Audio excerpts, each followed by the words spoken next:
Hello everyone. हम लोग SP के important board related board exam के लिए आपको कौन से क्वेश्चंस करके जाने ही जाने हैं हर एक चैप्टर से, वो हम देख रहे हैं। हमने अब तक एसपी के ऑलमोस्ट सारे चैप्टर्स देख लिए, सिर्फ एक आखिरी चैप्टर बाकी है जो कि है स्टॉक एक्सचेंज। आज उस चैप्टर को वाइंड अप करेंगे, ठीक है। सो chapter number 12 is stock exchange. इस चैप्टर से आपको कौन से क्वेश्चन है जो पिक करने हैं। सबसे पहला question is going to be the functions of stock exchange. ये क्वेश्चन रेलेवेंट है, इंपॉर्टेंट है, फंक्शंस ऑफ स्टॉक एक्सचेंज, ठीक है। नाउ स्टॉक एक्सचेंज इंडिया में we have two stock exchanges, BSE that is Bombay stock exchange and NSC. Stock exchange को ही आप stock market बोलते हो, शेयर मार्केट बोलते हो, सेकेंडरी मार्केट, ये सब स्टॉक एक्सचेंज ही है, बराबर है। तो अब स्टॉक एक्सचेंज क्या क्या काम करता है, स्टॉक एक्सचेंज क्या क्या काम करता है। सबसे पहला, they given mobilisation of savings. Mobilise करना मतलब मूव करना। जैसे आप मोबाइल हो, क्योंकि आप मूव हो सकते हो एक जगह से दूसरी जगह, car is a mobile asset. Yes, but land and building ये मोबाइल नहीं है, क्योंकि लैंड एंड बिल्डिंग एक जगह से दूसरी जगह आप लेके जा नहीं सकते हो। तो सेविंग्स को मोबिलाइज करना मतलब सेविंग्स को एक जगह से दूसरी जगह मूव करना। तो कहाँ से कहाँ मूव करना? तो इन्वेस्टर्स लोगों के पास पैसा पड़ा हुआ है उनके जेब में, ठीक है। वो एक तो कैश फॉर्मेट में होगा। अगर वो कैश फॉर्मेट में घर पे पड़ा रहेगा तो वो देश के डेवलपमेंट में कोई काम का नहीं। बट अगर वही सेविंग का पैसा आप मार्केट में लेके आते हो, उससे पैसा कंपनीज को मिलेगा, कंपनीज उस पैसे को प्रोडक्टिव पर्पसेस के लिए यूज करेगा, तो होगा क्या? आपके देश का ओवरऑल इकोनॉमिक डेवलपमेंट बढ़ेगा। करेक्ट। तो जो जो पहले दोनों पॉइंट है वो वही दिखा रहे हैं कि जो लोगों के सेविंग्स है वो मूव होते हैं, वो कमाने के लायक बनते हैं, और उससे होता है कैपिटल फॉर्मेशन। किसका किसके लिए कैपिटल फॉर्मेशन? कंपनीज के लिए। कंपनीज को कैपिटल मिलता है क्योंकि सेविंग्स जो घर में पड़ी हुई थी वो अब स्टॉक एक्सचेंज के थ्रू उनके पास आ रही है, तो उनके पास पैसा आ रहा है। उनको बैंक से लोन लेने की जरूरत नहीं है। उनके पास इन्वेस्टर्स है जो अपना पैसा लगाने के लिए तैयार है, ठीक है। सो स्टॉक मार्केट्स क्या है? एक ऑर्गेनाइज्ड रेगुलेटेड मार्केट है। यस, ऑफ कोर्स ये पे सेफ्टी है क्योंकि इन्वेस्टर्स का इंटरेस्ट प्रोटेक्ट करने के लिए एक इंस्टीट्यूशन बैठा हुआ है, सेबी। सेबी ध्यान रखता है कि इन्वेस्टर्स का पैसा डूबे ना, मतलब फ्रॉड ना हो। लॉस की बात नहीं कर रहा मैं, फ्रॉड ना हो आपके साथ, ठीक है। सो ये एंकरेज करता है स्मॉल और बिग इन्वेस्टर्स को to invest. Yes, and thus it's ready market for buying and selling securities. The money is moved from your pockets to the market. अब इससे होगा क्या? Capital formation. तो इन्वेस्टर्स को अच्छे रिटर्न्स मिलते हैं तो वो पैसा लगाने को तैयार है।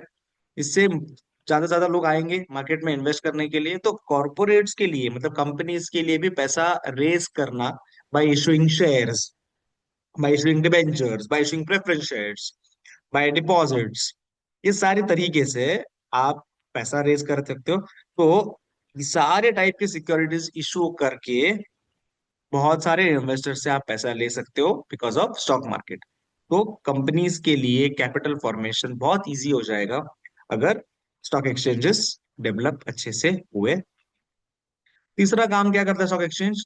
वो इंश्योर करता है कि जो सिक्योरिटीज का प्राइसिंग है, मतलब जो भी शेयर का प्राइस स्टॉक मार्केट में चल रहा है, वो मैनिपुलेटिव नहीं होना चाहिए, वो डिमांड एंड सप्लाई फोर्सेस से चलना चाहिए। इसका मतलब क्या है? जो कंपनीज प्रॉफिटेबल है, जो कंपनीज ग्रोथ ओरिएंटेड है, जनरली उनके शेयर प्राइस का डिमांड हाई रहेगा, तो ऑफ कोर्स उनका शेयर प्राइस ऊपर रहेगा, ठीक है। So investors can know the market value of their investments every time. Yes, and the creditors can also estimate the credit worthiness of the company. तो आप company के बारे में स्टडी कर सकते हो और आप देख सकते हो कि जो प्राइसिंग है वो फेयर प्राइसिंग है या नहीं है, और ये काम एक्सचेंज भी देखता है कि प्राइसिंग फेयर है या नहीं है। चौथा और एक इम्पॉर्टेंट फंक्शन बोल सकते हैं, वो है इकोनॉमिक बैरोमीटर। मतलब क्या? इकोनॉमिक पैरामीटर मतलब एक तरह से जैसे आप टेम्परेचर कितना है वो देखने के लिए आप थर्मामीटर यूज करते हो, उसमें से उसे समझ में आता है कि फीवर है या नहीं है। मतलब एक एक लेवल के ऊपर अगर आ जाता है तो हम बोलते हैं फीवर है। वैसे ही इकोनॉमिक कंडीशन अच्छा है कि बुरा है ये देखने का एक लेवल इज स्टॉक एक्सचेंज का ग्रोथ। अगर स्टॉक एक्सचेंजेस ग्रो कर रहे हैं तो हम समझ सकते हैं, या हम एक तरह से अंदाजा लगा सकते हैं कि इकोनॉमी भी ग्रो कर रहा है। तो स्टॉक एक्सचेंज को एक रिलायबल बैरोमीटर बोला गया है, मतलब एक ऐसा इंडिकेटर जिसके ऊपर हम भरोसा रख सकते हैं that it is going to show the economic condition of a country. ठीक है, क्योंकि अगर देश में कोई भी मेजर चेंज आता है तो उसका इम्पैक्ट शेयर प्राइस के ऊपर आता है। शेयर प्राइसेस ऊपर जा रहे हैं, मार्केट्स ऊपर जा रहे हैं, मतलब इकोनॉमिक कंडीशंस अच्छे हो रहे हैं। ठीक है, तो राइज और fall in the prices are showing the boom और रिसेशन। बूम मतलब प्राइसेस ऊपर जाना, हैवी डिमांड, मार्केट्स में पैसा अच्छे से घूमना। रिसेशन मतलब मंदी, पैसा नहीं घूम रहा है, मार्केट स्लो डाउन है, ये सब दिखता है आपको स्टॉक एक्सचेंजेस से। ठीक है, तो इसको पल्स ऑफ द इकोनॉमी भी बोला जाता है। और एक काम जो स्टॉक एक्सचेंज को करना है, that is protecting the interest of investors. ये बहुत इंपॉर्टेंट फंक्शन है, क्योंकि यही चीज है जिसके वजह से लोग अब इंटरेस्टेड है मार्केट्स में इन्वेस्ट करने के लिए, क्योंकि उनको पता है कि उनका इंटरेस्ट, उनका पैसा कुछ हद तक प्रोटेक्टेड रहेगा because of stock exchanges having a proper control.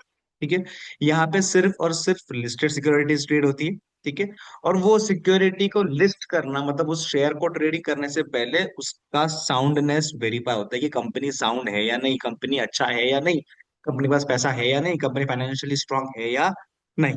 ठीक है, और उन कंपनीज को स्ट्रिक्ट रूल्स एंड रेगुलेशंस के अंतर्गत काम करना पड़ता है, तो उनके ऊपर एक कड़ी नजर है स्टॉक एक्सचेंजेस की, सेबी की, कि कोई भी कंपनी पैसे का गलत इस्तेमाल ना करे, फ्रॉड ना करे, जिसकी वजह से डीलिंग्स में आप सेफ्टी इंश्योर कर सकते हो, आप समझ सकते हो कि आपका पैसा कुछ हद तक सेफ हैंड्स में है। अगला फंक्शन जो इन्होंने दिया है दैट इज लिक्विडिटी। लिक्विडिटी मतलब आपने शेयर खरीद लिया तो तुरंत बेचते आना चाहिए, और अगर खरीदना चाहते हो तो तुरंत खरीदते आना चाहिए, मतलब रेडी मार्केट होना चाहिए फॉर सेल एंड परचेस। ऐसा नहीं कि आप परचेस करने जा रहे हो तो कोई सेलर नहीं है, आप बेचने जा रहे हो तो कोई बायर नहीं है, तो लोग यहाँ पे इंटरेस्टेड नहीं रहेंगे। तो स्टॉक एक्सचेंज को ये अश्योरेंस रखना है, या ये अश्योरेंस देना है इन्वेस्टर्स को कि उनकी इन्वेस्टमेंट को वो जब चाहे तब कैश में कन्वर्ट कर सकते हैं। ठीक है, मतलब हाँ, अगर वो चाहे तो लॉन्ग टर्म इन्वेस्टमेंट्स में करे, अगर वो चाहते हैं कि हमको शॉर्ट टर्म इन्वेस्टमेंट्स करना है, हमको मीडियम टर्म करना है, या इवन इमीडिएटली भी करना है, तो आप मार्केट्स में आ सकते हो। मतलब मार्केट्स में आपके पास सारे ऑप्शन है, शॉर्ट टर्म, या I can say very short term, short term, medium term, long term, जो इन्वेस्टमेंट आपका, जो आपका टाइम होराइजन है, आप उस टाइम होराइजन में इन्वेस्टमेंट कर सकते हो। Better allocation of capital. So जो पैसा है वो अल्टीमेटली अच्छी कंपनीज में जा रहा है। ठीक है, the shares of the profit making companies are quoted at higher prices, yes, and such companies can easily raise fresh capital from stock markets. तो जो अच्छी कंपनीज है उनको अगर अच्छा पैसा मिलेगा तो वो और बढ़िया काम करेंगे, आपके ही लिए नए गुड्स एंड सर्विसेज आएंगे, आपके ही लिए इनोवेटेड प्रोडक्ट्स आएंगे। यस, तो एक ये दोनों के लिए अपॉर्चुनिटी, हमारे लिए भी फॉर इन्वेस्टमेंट्स, फॉर इन्वेस्टर्स, और उन कंपनीज के लिए भी कि उनको एक अच्छा पैसा मिलता है जो अच्छी जगह पे इन्वेस्ट होता है। ठीक है, then contributes to economic growth as securities of various companies are bought and sold। ठीक है, तो इन्वेस्टर्स इन्वेस्ट जहां पे अच्छे रिटर्न्स मिलते हैं, companies also try to invest in the more productive. अगर यही होगा तो अल्टीमेटली होगा क्या, आपके देश का इकोनॉमिक ग्रोथ होगा। कैसे होगा, नए गुड्स एंड सर्विसेज बनेंगे, जीडीपी बढ़ेगा, स्टैंडर्ड ऑफ लिविंग बढ़ेगा, पर कैपिटा इनकम बढ़ेगा, लोगों के पास ज्यादा पैसा पॉकेट में रहेगा टू स्पेंड, स्पेंडिंग बढ़ेगा। ये सब के वजह से आपके देश का इकोनॉमिक ग्रोथ बढ़ेगा। ठीक है, it provide scope for speculation. Speculation का मतलब होता है आप शॉर्ट स्पैन में प्राइस के जो वोलेटिलिटी है, जो चेंजेस है, उसको कैच करना चाहते हो। ठीक है, आपने, आपको पता है कि 2 दिन बाद कंपनी का कुछ अनाउंसमेंट आने वाला है,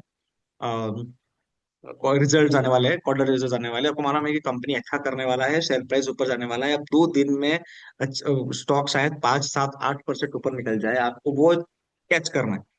तो you are doing a speculation, आप खरीदते हो 1 2 दिन के हिसाब से कि जैसे ही भाव बढ़ेगा आप बेच दो।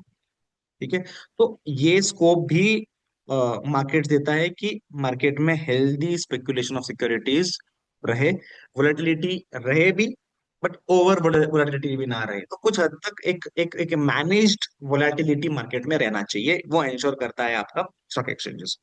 एंड लास्ट में, it promotes the habit of savings and investments. Ultimately आप स्मॉल स्मॉल इन्वेस्टमेंट्स मार्केट में करते करते करते करते आप धीरे धीरे आपका सेविंग्स बढ़ाते हो और मार्केट्स में इन्वेस्ट करते हो, instead of investing in other assets. तो ऑटोमेटिकली धीरे धीरे सेविंग बढ़ेगा, धीरे धीरे इन्वेस्टमेंट बढ़ेगा, धीरे धीरे आपका वेल्थ बढ़ेगा।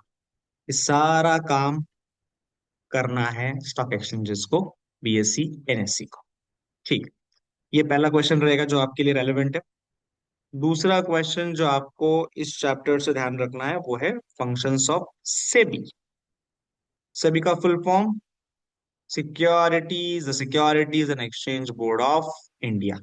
ठीक है, ये कौन है? ये मार्केट का रेगुलेटर है। जैसे बैंक्स के ऊपर आरबीआई है, जो बैठा हुआ है ऊपर से देख रहा है बैंक क्या कर रहा है, वैसे ही स्टॉक एक्सचेंजेस में क्या हो रहा है, कंपनीज क्या कर रहे हैं, कैपिटल मार्केट्स में क्या मूवमेंट्स हो रहे हैं, ये देखना, स्टडी करना, उनके ऊपर रेगुलेशन लाना, ये काम है सेबी का। सेबी क्या क्या काम कर रहा है? सबसे पहला काम सेबी को करना है वो है protect the interest of investors. So दोनों मिलके, स्टॉक एक्सचेंजेस और सेबी दोनों मिलके इन्वेस्टर्स का इंटरेस्ट प्रोटेक्ट करेंगे, मतलब इन्वेस्टर्स का पैसा सेफ है ये इंश्योर करेंगे।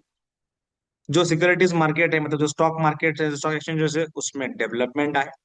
जैसे पहले के जमाने में स्टॉक एक्सचेंजेस में हम लोग फिजिकल शेयर्स खरीदते बेचते थे, अब हमारे पास डीमैट है, ऑनलाइन फॉर्मेट है। बहुत कुछ इंप्रूवमेंट हो रहा है, अंडर प्रोसेस है, जिसके वजह से ट्रेडिंग, मार्केट्स में इन्वेस्टमेंट करना काफी इजी हो रहा है। आज आप सेलफोन पे बैठे बैठे इन्वेस्टमेंट कर सकते हो, ऐसा नहीं था 20-25 साल पहले। So things are changing, markets are develop.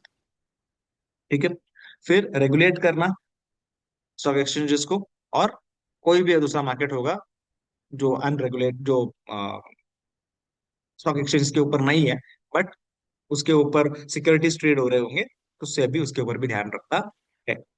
एक इम्पोर्टेंट काम करता है, register and regulate the working. सबका रजिस्ट्रेशन कंपलसरी है, किसका किसका? आपको याद आ सकते हो, स्टॉक ब्रोकर्स का। ठीक है, देन जो इशू में बैंकर्स है उनका, जो मर्चेंट बैंकर्स है उनका, जो अंडर राइटर्स है उनका, और जो भी लोग आपको याद रख सकते हैं, उन सब का रजिस्ट्रेशन मैंडेटरी है विद सेबी। तो उनके लिए भी कायदे कानून बनाता है सेबी। ठीक है, साथ में रजिस्टर करना पड़ता है डिपॉजिटरीज को, डीपीज को, यस, एफआईआईज को, क्रेडिट रेटिंग एजेंसीज को। डीपीज का और डिपॉजिटर का हमने ऑलरेडी चैप्टर नंबर 9 में देखा हुआ है, तो वो सबको रजिस्ट्रेशन मैंडेटरी है।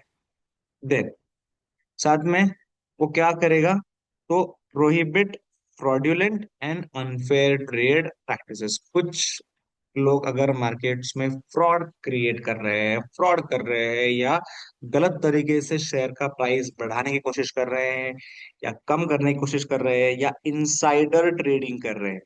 इनसाइडर ट्रेडिंग का मतलब क्या है कि आप कोई तो अनडिस्क्लोज्ड इंफॉर्मेशन आपके पास आ गई और आपने उसको इस्तेमाल करके शेयर्स पहले ही खरीद ली।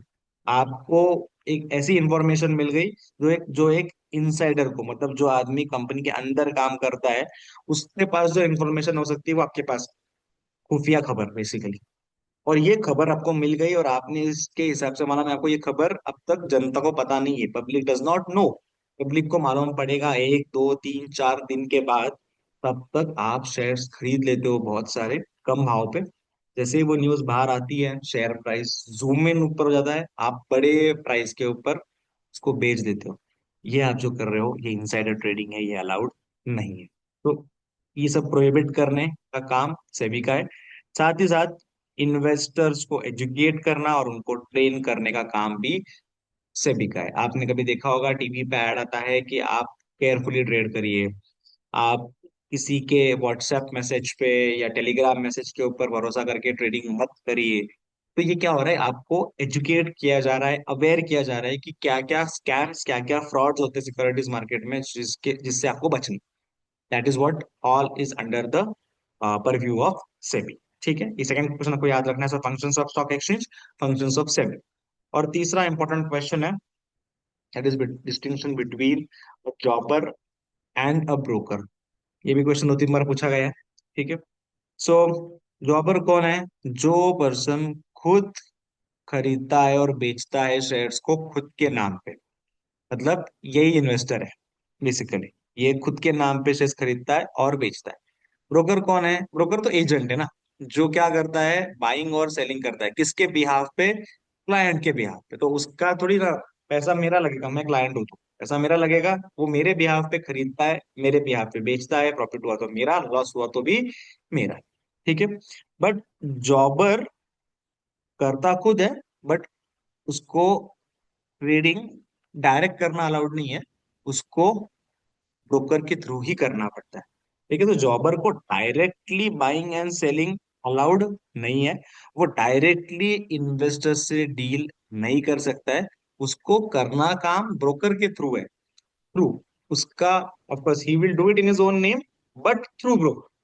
Where broker carries on trading with the jobber on behalf of his investors। ठीक है। तो खरीदना, जैसे मैंने इन्वेस्टमेंट एक कंपनी के पास किया और वो कंपनी एक ब्रोकर को हायर करता है, तो मैंने पैसा उस जॉबर को दिया और वो जॉबर अब इन्वेस्टमेंट कर रहा है उसके ही नाम पे, और वो मुझे सिर्फ प्रॉफिट का शेयर देगा या लॉस का शेयर बांटेगा। तो अगर ऐसा कोई अरेंजमेंट है तो वो जॉबर है, वो कर रहा है थ्रू ब्रोकर। ठीक है। तो ब्रोकर क्या है? ब्रोकर एक लिंक है between the jobber and the investors. He trades, that is he buys and sell securities on the behalf of its investors. So jobber को खरीदने बेचने का पता है, बट उसके पास लाइसेंस नहीं है, वो ब्रोकर नहीं। तो वो जाता है ब्रोकर के पास और वो ब्रोकर के थ्रू ट्रेडिंग अकाउंट ओपन करता है। ठीक है। पैसा वो इन्वेस्टर से लेता है और वो इन्वेस्टमेंट करता है बेसिकली। ठीक है। सो जॉबर कौन है? एक स्पेशल मर्केंटाइल एजेंट है जिसका काम है इन्वेस्टर से पैसा लो और ब्रोकर के पास के थ्रू खरीदो बेचो।